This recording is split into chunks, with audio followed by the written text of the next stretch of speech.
And with that, I'm going to pass it on to Lynette Buffington, who is the Chief of Staff here at the Seattle Metropolitan Chamber of Commerce. Hello, thank you, Sharon, and good morning, everyone. And thank you for joining us today. Today is one of a three-part webinar series designed for our business community as we're preparing for one of the most significant events in our region's history, the FIFA World Cup 2026. Things are moving on at a very quick pace with the draw happening on Friday and the group assignments happening on Saturday. So lots of new news in this space, and I hope folks are getting excited. As part of the Chamber's commitment to business readiness and resilience, the Seattle Metro Chamber is really proud to convene this series of webinars to help local businesses grab a hold of the opportunities that come with hosting a global event of this magnitude. We, the Chamber, have been deeply engaged with the World Cup planning, with the LOC, and being that business partner serving in that statewide business liaison capacity.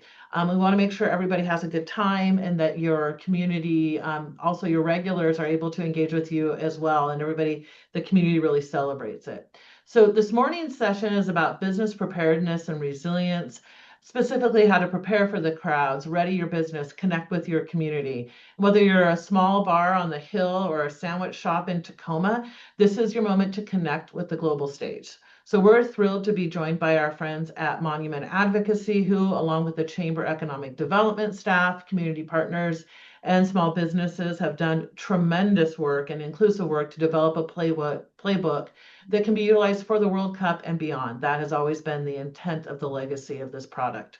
So we're going to dive in. You'll hear from the experts who will walk us through the process and the product and share examples of how it can be used and answer your questions about how to make the most of this tool. Today's presentation is a first look, and as an attendee, you will have the opportunity to receive the playbook next week. A broader marketing effort will launch in the new year, so watch for updates. And if you're a promotional partner, we'll also be able to help you with some communication assets to push this out in the new year. So without further ado, I'd like to welcome my colleague, Vaughn Taylor, who's the VP of Economic Development here at the Chamber. And the floor is yours, Vaughn. And just another reminder of what Sharon said.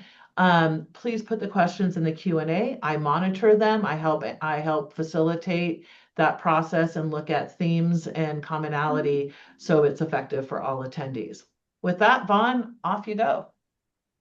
Thank you, Lynette, and good morning, everyone, and welcome. We're grateful to have you here today because we're sharing a resource that reflects months of listening, collaboration, and real feedback from small business owners, freelancers, social entrepreneurs, community partners, and government leaders across Washington. The playbook was built with their experience and insight at the center, so we're proud about that inclusive process.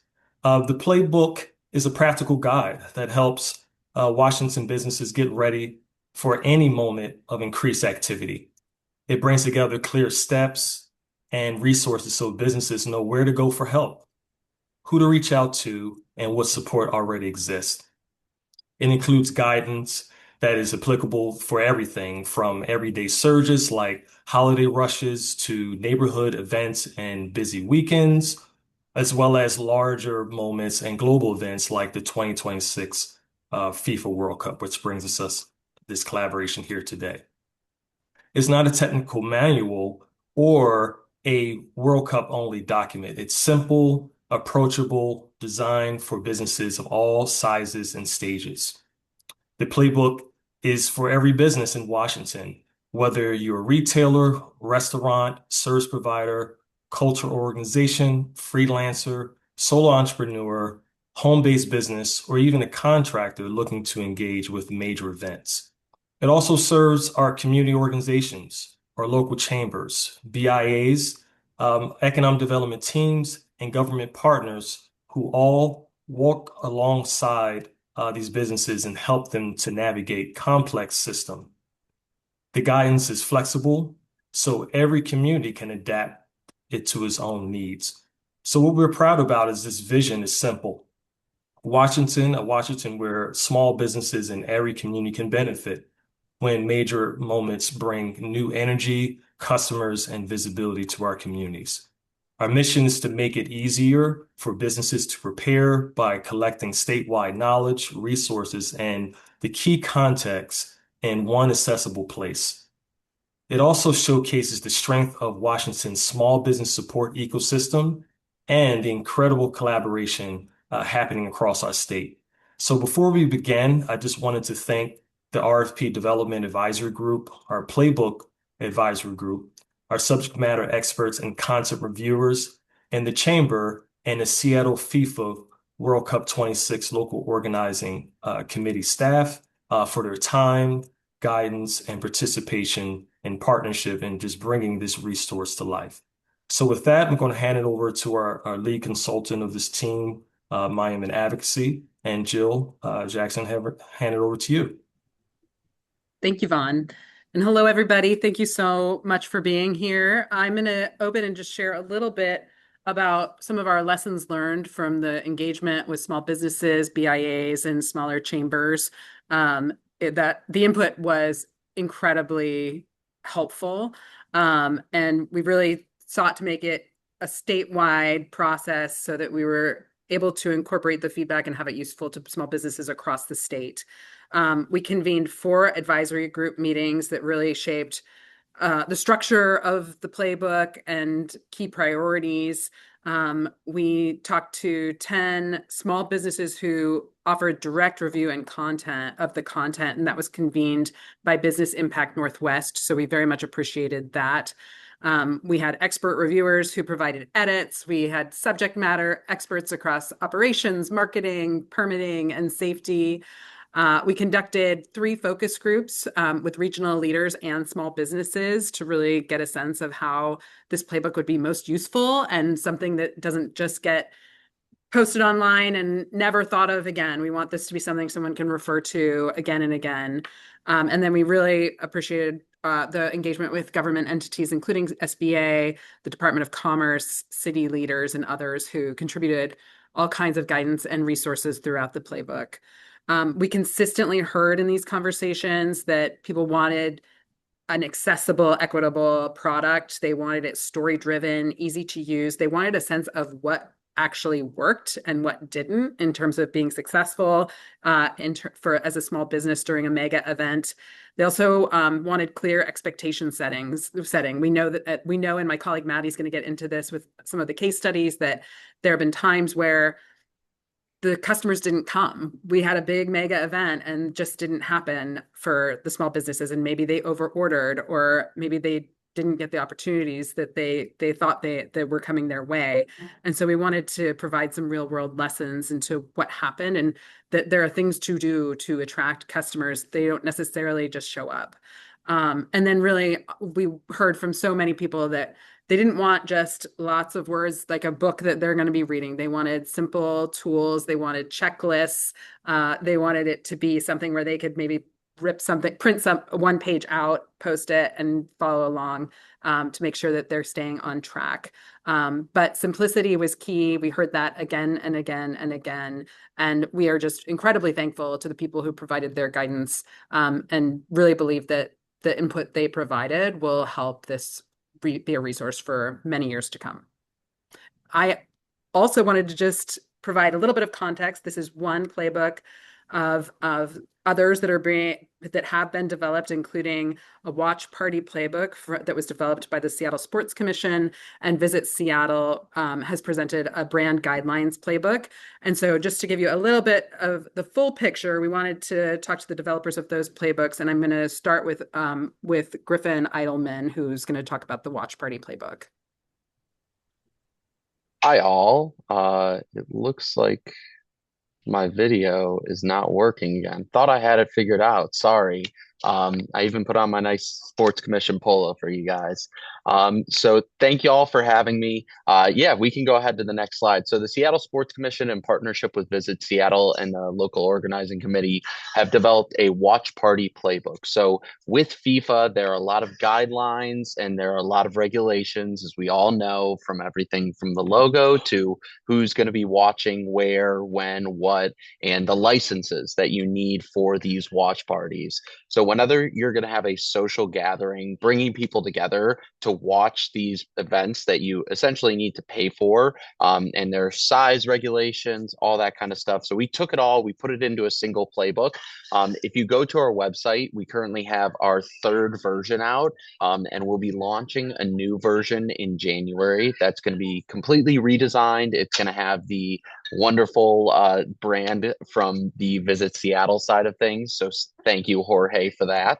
And then we will also be doing a road show. So if you want us to come to your chamber, your rotary, your restaurant, bar, hotel association, we'll come to you and we'll do a presentation about what is going to be necessary to host one of these watch parties. We will be doing some with the South King County Chamber, with the Seattle Chamber. I know we're going to be doing another one. And we'll be translating this into about 6 to 7 languages: Korean, Chinese, Spanish, Vietnamese. And we'll also be doing a few of the languages now that we know the draw of those other countries. I think I have one more slide in here that just talks a little bit more about the licensing categories. So whether you're a commercial public viewing event, non-commercial public viewing event, a special non-commercial public viewing event, you can see how it gets difficult to kind of translate this. We're going through all the details and we're going to figure that out for y'all. So thanks for having me. I know that my email will be provided, or you can just go to seattlesports.org and find more information there.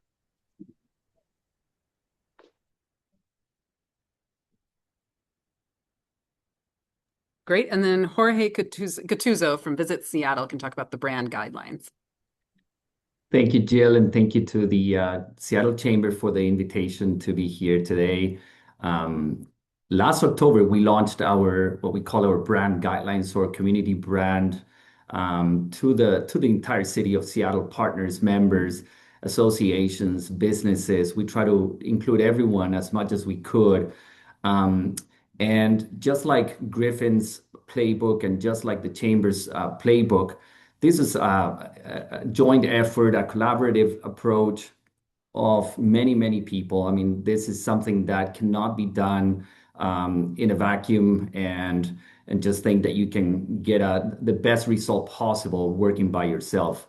And as I like to say, we are welcoming the world. Now we know which nations are coming here to Seattle next summer, and we're so excited. So this slide that you're seeing here in front of you is showing you a few things. Number one, the logo. And you see the pitch in the background with the Space Needle on the front, two distinctive things that we have here in Seattle, Lumen Field, or soon to be called Seattle Stadium.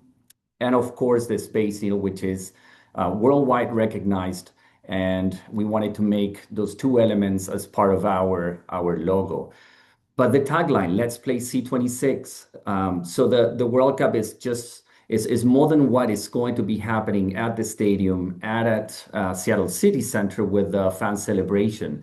It's really what's going to be happening in our city, at your businesses, attractions, hotels, bars, restaurants. I mean, you name it.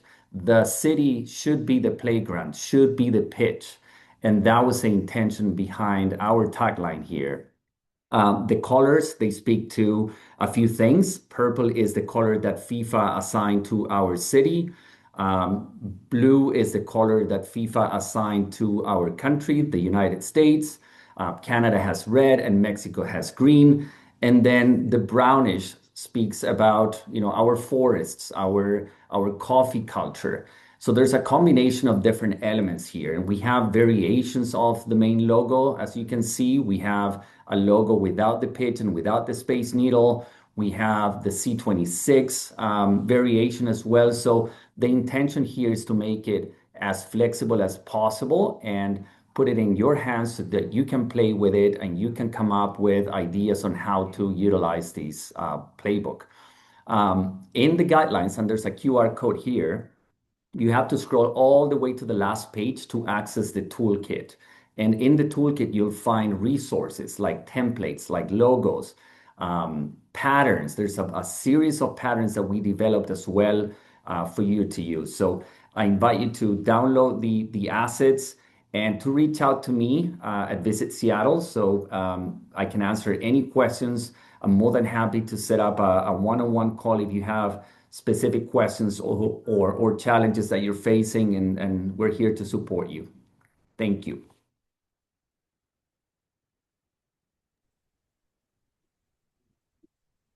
Great. And then I would like to introduce my colleague, Maddie Hyman, who's going to talk us through some of the sections and content of the Small Business Readiness Playbook. Hi, everyone. So nice to be here. And thank you so much to Jorge and to Griffin. They've been amazing partners, and we've really all learned from each other and developing these playbooks together. And like they've both have noted, we really want to get them all out there to the business communities through either these roadshows or marketing efforts. And it's a joint effort to make sure that these resources get into your hands. And we will be telling you about that as well. So I'm going to dive into what's in the Small Business Playbook, and what's in this version, and then also give you an inside kind of sneak peek into the look and feel of how we're developing it, and what's going to be in it. Sorry. So first off, our table of contents, and I will be really diving into each one of these sections. So I won't go through it right now, but just wanted to show you the overall look and feel. We've condensed the table of contents down to our key topics that we've learned from our business community, as Jill has mentioned, was most of interest to them. And we really want to make this an interactive document. So all of these sections will be linked together. So if you open it, the table of contents, you'll be able to say, hey, I just really care about day of readiness today, or business readiness, things like that. Making sure that once you get to the section, you can link also to the topics that would be most of interest to you. So here's an example of the look of the opening section of our section 5, special topics and safety, the topics that are in it that then we really hope is this interactive document that people can quickly find what they're looking for, the topics that they're looking for. That was a big goal in the development of the all over look and feel. And then when you get there, really making sure that this is again diving into this special topics and safety section with the goal of just showing you visually what this is looking like. When you get there, we want to make sure the information is just top line. What do you need to know?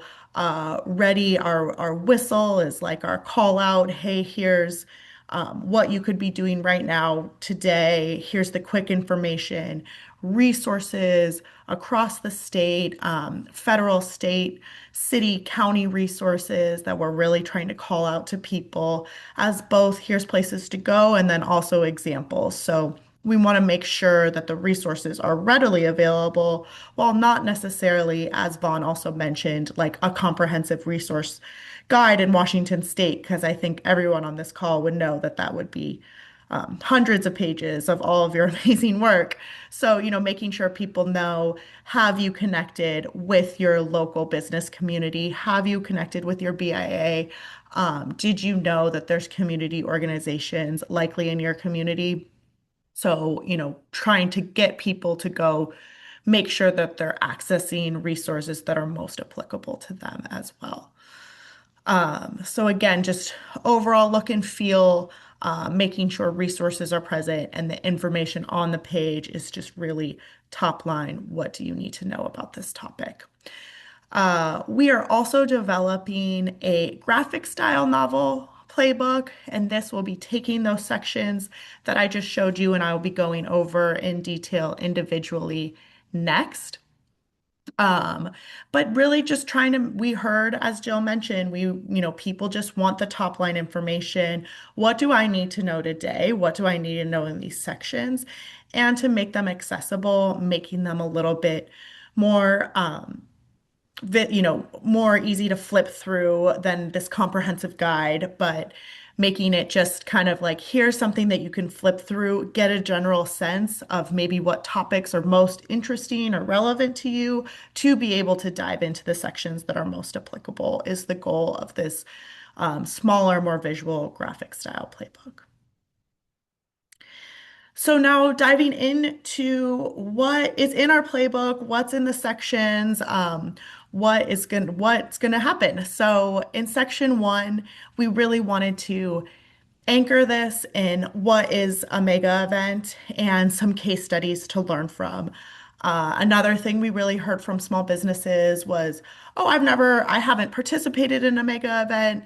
Or, and we want to frame this around, yes, this is everything from a holiday push. We're currently in December. What kind of things have you done to become business ready in this moment in time? Um, to a weather event, you still have to have a plan, have a contingency plan. So, really defining what is a mega event for small businesses, what should they do or could they do to continue to prepare and be ready for these events now. And then also with the note that we have a once in a generational event coming up here in June. So, getting ready now, even for a holiday push, will serve you well in the long run for others as they arrive as well. We wanted to bring in some case studies. We thought a lot about, what could be really good examples for small businesses to learn from. The Taylor Swift Eras Tour in Seattle in 2023, as well as the MLB All-Star Week, were really great examples of, how businesses were able to activate their networks to get onto this fan culture around these events and draw people into their doors. We wanted to make sure that we represented all of Washington State and also had an example for Hoop Fest in Spokane that really showcases how a smaller town can get a big influx of people and how that town, really manages it just for a weekend. The NFL draft, this was one that the chamber actually did a mission out to Detroit and learned a lot about community engagement around a mega event and how when you activate your community engagements, reach small businesses, they have a much more productive time about being able to draw in the people and connect to the event and not have the event be disconnected from your business and have those two things be separate, which is sometimes some of the feedback that they get. It's like, oh, I didn't even know that something like the MLB All-Star Week was in town, and how you can kind of make those two go hand in hand. And Detroit did a lot of work to make sure that there was community activation around the NFL draft. Lastly, we also wanted to note the Olympic Games in Atlanta, Georgia in 1996. And while that was a long time ago, it is another large global event that brought in a lot of visitors. But you could really see a generational impact in the last 30 years, of the infrastructure that was put in place because of this large event, the upgrades to the airport, all of these things, that the global spotlight that happened to Atlanta all that time ago is still a lasting legacy today. And that's really important to remember with the mega events to come, that these will create lasting legacies for Seattle for some time. And each one provides its own special opportunity to welcome Seattle into the world or a new network of people and to constantly be introducing our culture to them. So, business readiness. This one is like a very meaty section of, okay, what is this in practice? What are the permits I need? What is the technology upgrades? What is my continuity planning? What are my checklists and physical things, as Jill really mentioned, that businesses were asking for? Like, what do I just do first? How do I communicate to staff? What are the business organizational supports that are out there? How should I think about engaging with them? What is the role of the federal, state, county, city government? Like, how should I be thinking about when to activate what are different areas that they can provide help with? So, really trying to answer some of these large business readiness topics and some readily available, like things you can do today, like technology updates. Are you sure that your POS system can handle a rush? Have you tested it? Do you have backups? International visitors love Wi-Fi. Is that something that you would consider or maybe have a conversation offering in your restaurant to be able to write on your window and draw international customers in. Some tangible ideas, some food for thought for businesses to think about, along with do you have a checklist today for how you're going to be business ready for a mega event? And what permit, what is your checklist for permits and things like that. So both tangible and some big ideas. This is another place where we're currently in the process of interviewing a lot of businesses. Another piece of feedback that we got was just put all of these things in examples. I think it's been helpful for businesses to understand what has been a success story of doing some of these things, maybe what some tangible examples of a business, what they did, how they interacted with business organizational support to reach an impact. And giving some people some tangible examples for food for thought is one way that we're really working on improving this all up playbook right now.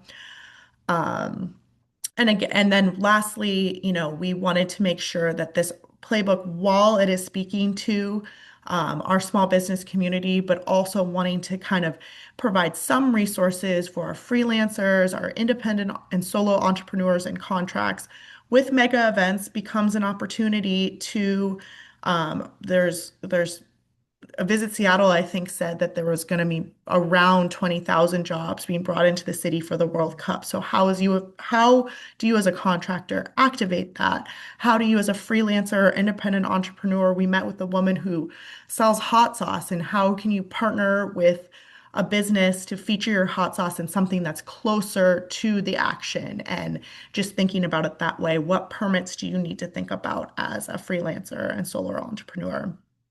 And then while this playbook is meant to be business readiness all up for Washington State, we also, in our conclusion, will provide specific game day ready resources around FIFA.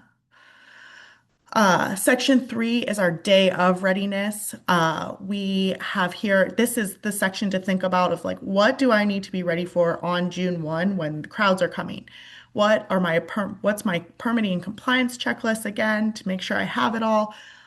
What is my daily routine? How do I communicate with staff? How do I manage crowds and customer flow? And what other considerations do I need to be thinking about? Kind of having your checklist of like, have you communicated with staff or thought about what if someone's running late because of traffic or a street closure or things like that? And just kind of a thought process around day of readiness and making sure how you're communicating, how you're thinking about it as a business. Section 4, marketing and promotions. This one, we've gotten a lot of feedback for small businesses, a lot of, we just want to know, how do we tap in? How do we tap in? How do we speak to these visitors that are coming? What are tangible things we can do today? Everyone's on a different scale of how much they do or don't participate in social media. So, best practice tips for social media, how to do marketing and promotions campaigns, how to activate your networks, whether through the Washington State Tourism Board or through Visit Seattle, and what are the opportunities that they provide? What are the resources that they have that's really helping to instruct some small businesses of making sure that they're activating their networks? Are they activating their partnerships around their neighborhoods, doing joint promotions? Are they working with their BIAs and others?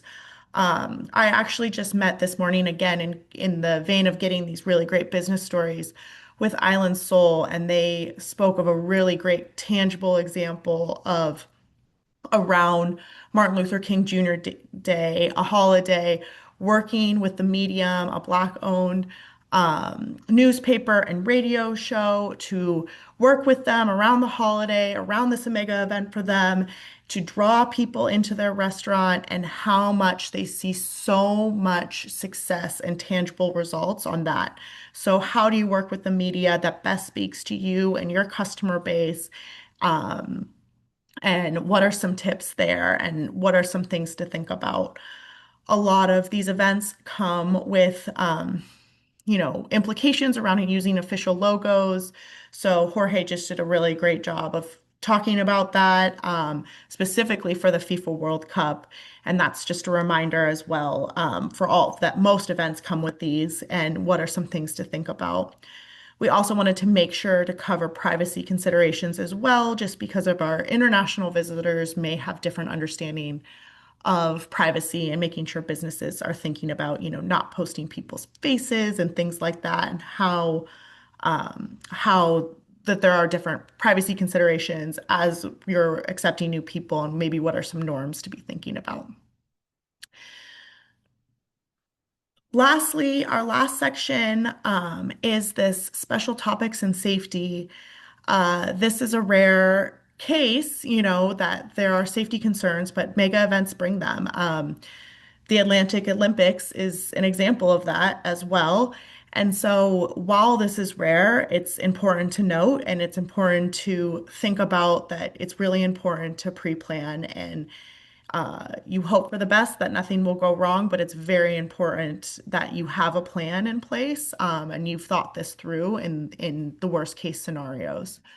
So really thinking about security planning, there are excellent resources federally, statewide, and citywide on how to do security planning for a small business, what to think about, what are some tangible things you can do today, as simple as you're going to be welcoming a bunch of visitors that will not know where to go or where things are. So, do you have the correct signage for exit plans and things like that? Are there staff that know who to call if something goes wrong? How should you be considering this? Another thing we've talked about with our small business owners, just that mega events bring scam and fraud, and how to help their customers spot the scams and frauds, how to help their staff spot them and not, fall victim to faulty promotions, faulty tickets, things like that. The local organizing committee, in partnership with FIFA, has done a lot to discuss human trafficking prevention, and specifically with Washington State's best nonprofit. They've all done excellent work to really talk about this difficult topic, how to make sure as a small business you are able to spot any human trafficking concerns, and where to go to report it. Unfortunately, these large events do make it more prevalent. So it's an important topic to talk about and make sure that you are able to spot the signs and you're instructing your staff and others on how to spot the signs. A weather event, in Seattle, it could be smoke, right? We have all had the September smoke events or big floods or whatever. And what should you do for contingency planning around these topics? Unfortunately, mega events also can bring hate crimes, such thing as hate crimes, disorderly conduct. A lot of alcohol is involved with these. So, what to do when you are seeing these crises, who to call, how to make sure your business is protected, what are the local resources to make sure that you are able to address these quickly, readily. Your staff knows what to do. Your staff is prepared to handle them in a worst case scenario. We also wanted to make sure, finally, to address sustainability and business ready. An influx of visitors brings an influx of waste and things. So there are some small tangible tips of how to be more sustainable as a business, especially while having an increase of waste. So that is an overview of all of our sections of what's in it. I'm looking forward to answering all of your questions about it. Next, I'm just going to kick it back to Jill to discuss when you all can access this amazing information. Thanks, Maddie. So December 18th is the big day when the playbook will go live on the Seattle Chamber website. We understand heading into the holidays that it doesn't make sense to be doing a big paid promotion around that time. And so the big paid promotion part will be in January with a press release, social media, and there will be a social media toolkit available. We really I know that there are a lot of chambers on the call and BIAs. We would so appreciate you sharing this resource with your members. That's a key component of making sure that it gets into people's hands so that they can actually use it.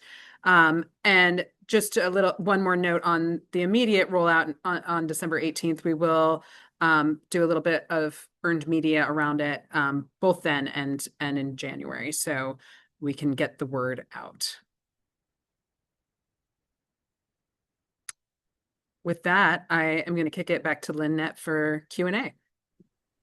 Great. Thank you, Maddie and Jill.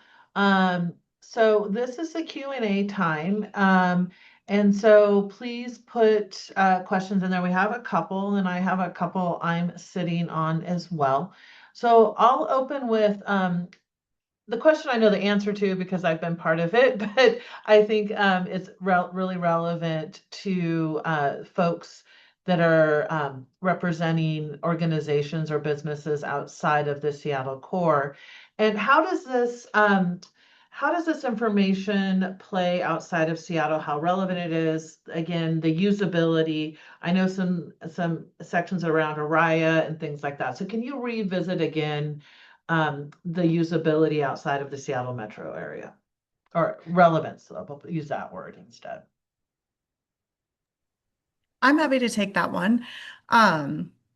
We really have tried to make this a statewide playbook, really focusing across the state, and making sure that resources both reflect across the state while, of course, calling out specific examples, but making those examples, again, not to say go to OED or go to the Seattle Office of Economic Development for all of your questions.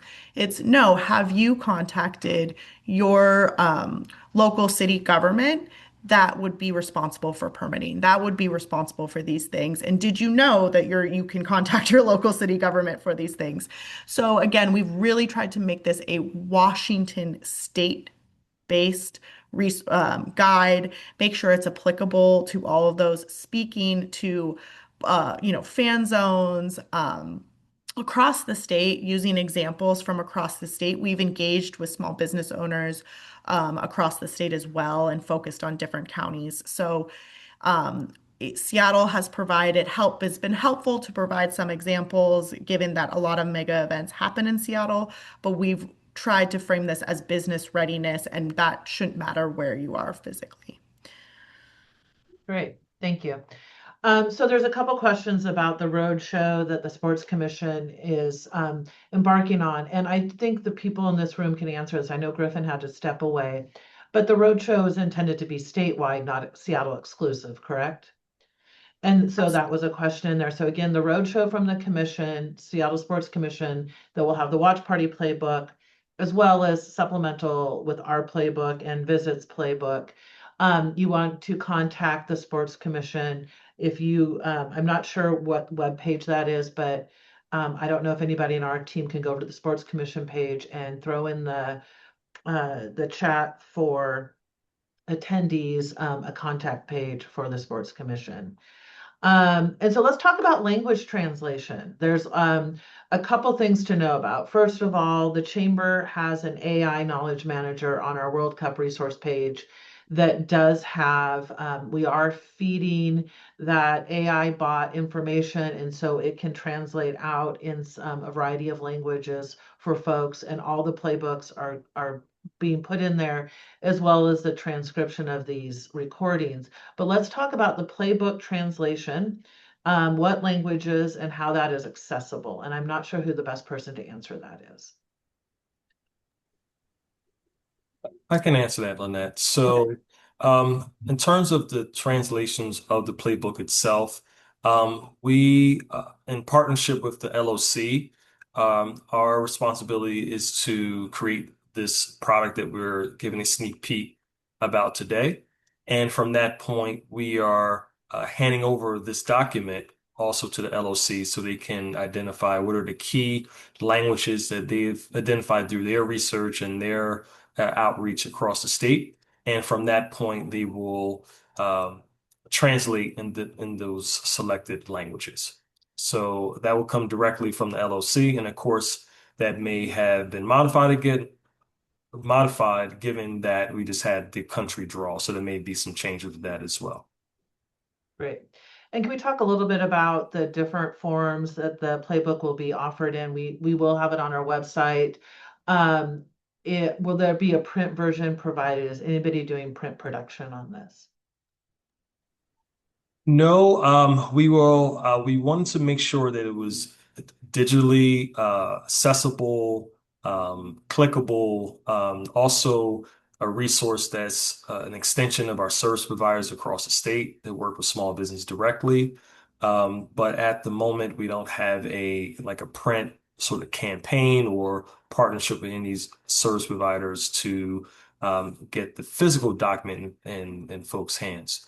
But what I can say is that we are, and we welcome other service providers either across state or particularly in our region, that we want to just review the playbook with some of our service providers, do a webinar workshop with them at some point, so they can be, if you will, a playbook coach or ambassador, so they can also let this be a supplement to the resources they already provide the small business community. So we found in our conversations that while the playbook printed would be a great asset, but which is most important is having one-to-one contact with a service provider technical assistance person.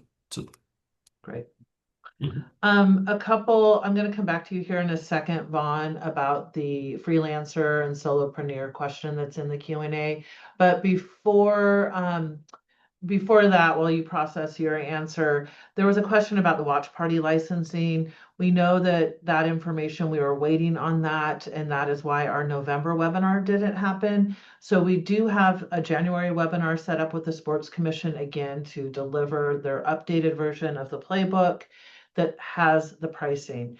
Now, there's a possibility that the pricing does exist, and the web-based version of the Sports Commission playbook has been updated with that. So you're always welcome to check their site. And I think Lee put one of the links just about getting involved, but you can navigate that site. I would always check that for updates, but in January, we will have a webinar again open to anybody across the state to sign up for, where more detail on the pricing will be shared. So the question is, can you speak, and it could be all of you, it could be Maddie, Jill, Vaughn. Can you speak to how you anticipate or see service-based or freelance businesses in this plan? Curious if it's more focused on retail business. That's a really good example of one of the areas where the engagement process gave us really good feedback. Originally, we were thinking more retail-based businesses. The feedback we heard again and again was that solo entrepreneurs really wanted the opportunity to be a part of it and have some resources for them. So we did include resources.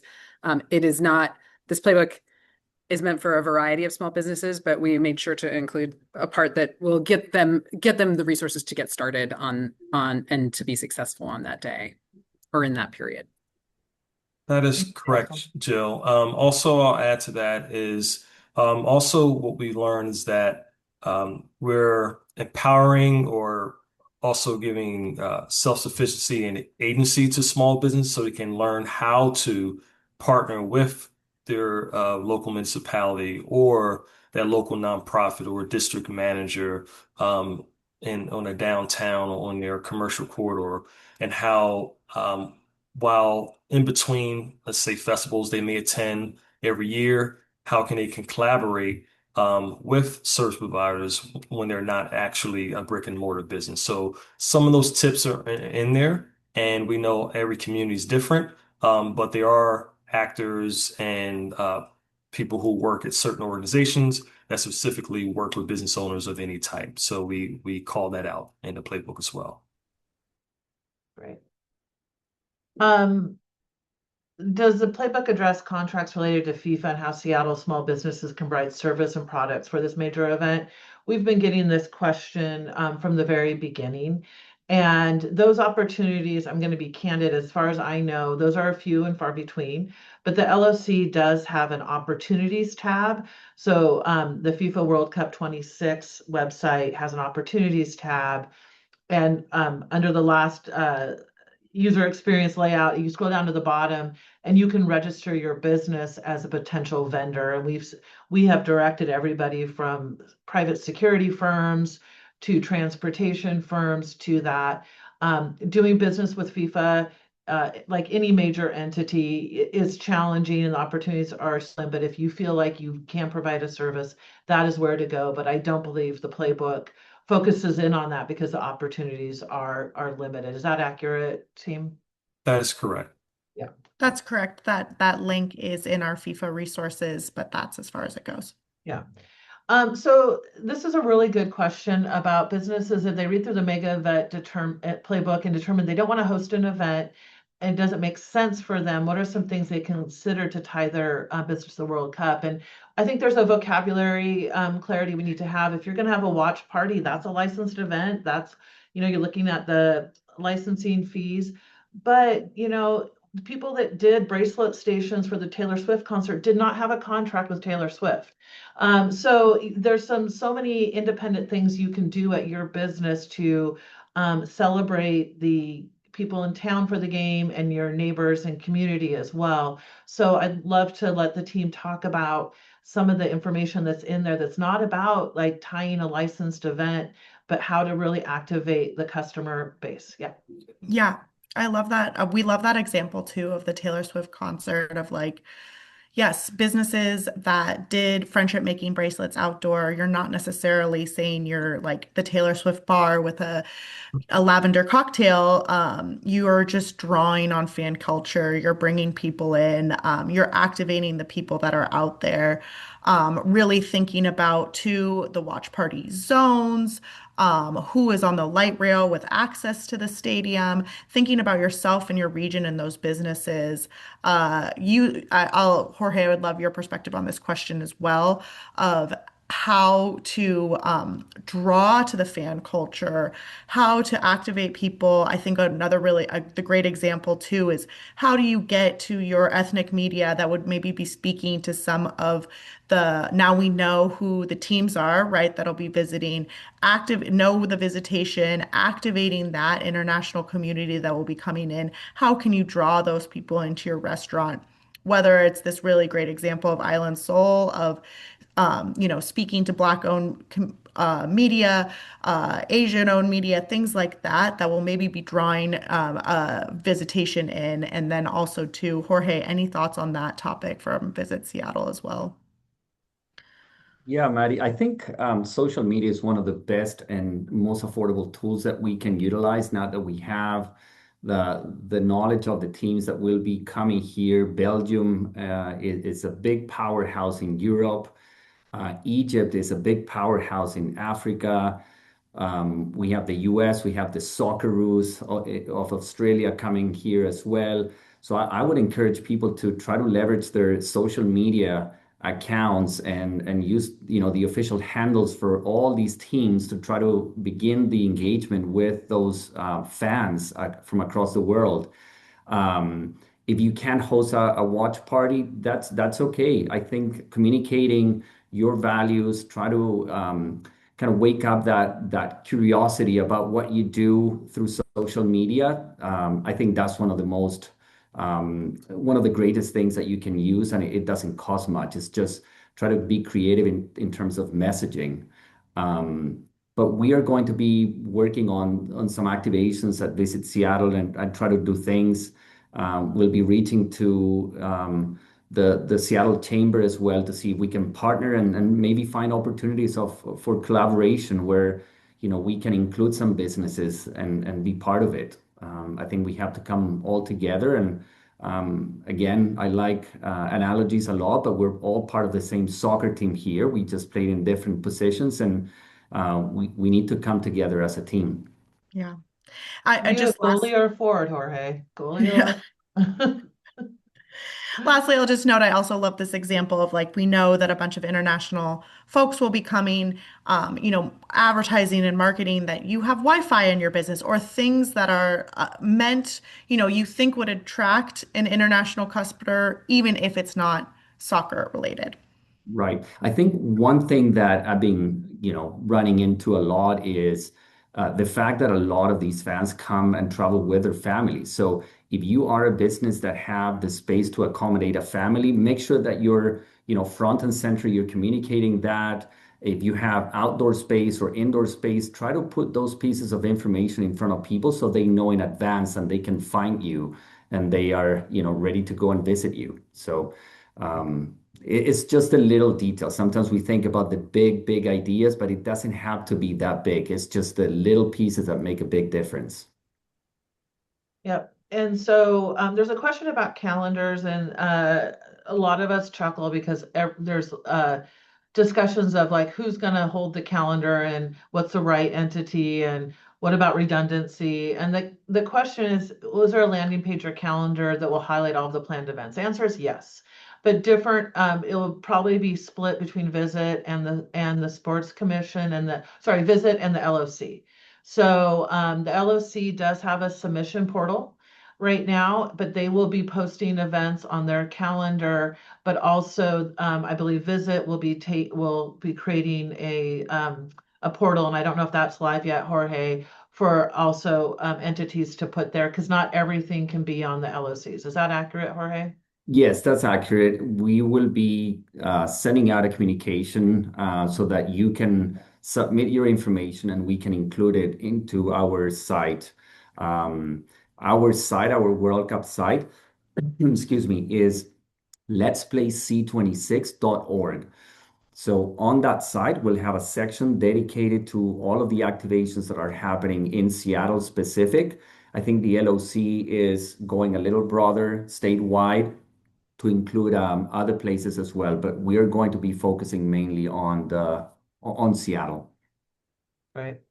There's another question about the timing of the streaming license, and again, that should be coming out if it's not already built into the Sports Commission's updated playbook. I don't think it's out yet, but there's a really good question on efforts planned for coordinating technical assistance or other support to respond to affordability concerns. I will say it is not as costly or arduous as the Club World Cup was. We do know that like if you have Telemundo or Fox Sports, typically like in your place of business, you could show the games. I don't think that is entirely the question from the entity. We have not heard about affordability relief. So Vaughn, do you know anything on that with people that may want to do watch party and some sort of affordability discussion or access? No, haven't heard of any resources or discussions about affordability specifically, but from our chamber, we will be supporting some larger scale watch parties, particularly in South King County. That's something that's been funded by King County already. And also we will help with some regional promotion of events for a King County website through the Community Business Connector program. But in terms of affordability and some areas as the question raises, not anything directly in that support. Great. We just have a couple minutes and we have two questions really for Vaughn about the train the trainer opportunities, and you're going to be the point of contact for that, Vaughn? Correct. Mm-hmm. And then, is the intent of the playbook to inform businesses or connect them with service providers? And I think the answer to that is yes and yes. There's a lot of resources that's kind of DIY. And then there's connection to service providers as well. So both options will be there. And then the teams are here. We know the teams. If you go to the LOC's page, we know the groups. And we know the teams that will be here in the first 4 games. There's no way to know the last 2 games because that's about advancement in the tournament. So we know almost all of our teams that will be here initially. So that's out there. People have asked me about base camps where teams will be residing or practicing. That's not known yet. But now that we know the nations that are coming here, they get to look around and see where they want, what fields they want to practice at and all that.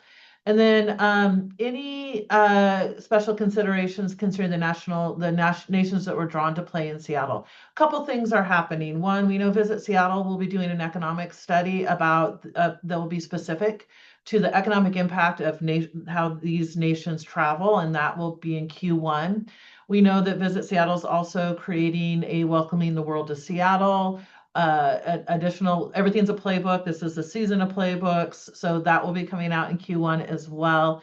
And then, the LOC, they're back on the ground after being in DC, and they're working on just general informational awareness about these nations, their culture, what we can expect, fan base, and things like that.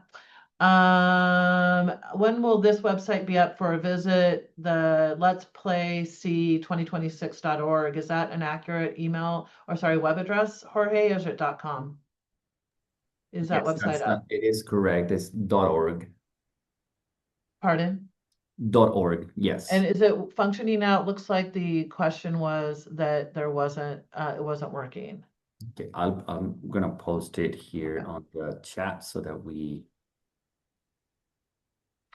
All right, let's see here. I'm going fast here because it's 11:59.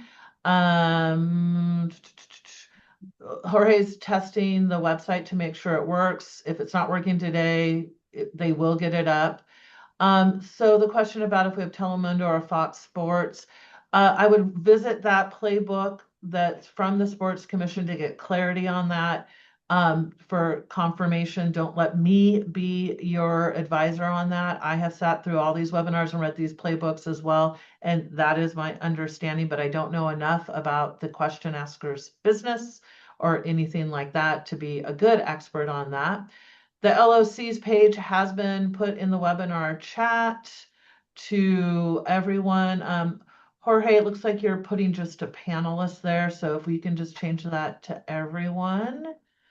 All right, so my last plug is the Chamber has a website with resources that I think our team has put in the chat for folks. And that has a lot of these resources and can be a base camp to all of our partners and entities like that. All of our webinars are recorded and sitting there for you. So if you need to go back to the October release of the Sports Commission's Watch Party Playbook, please feel free to check that out. I just need the LOC's link in the chat. It's FWC. Is anybody able to throw that in there? Let me get this here. We will get this page set up for everybody. There it is. Okay, Lee just put it in. That is the LOC's page. Favorite it, bookmark it. It is always having new information. So please use that as one of your best resources as well as our page. So that is it for today. Thank you everybody for coming. This will be recorded up on our YouTube page, and then next week we will be putting this playbook up, and I'm hoping that we hear from some of you and how it's working, and then you'll see a larger push in the new year. So great to have you all here for the sneak peek, and have a great holiday season, everybody. Take care. Bye, everybody. Bye.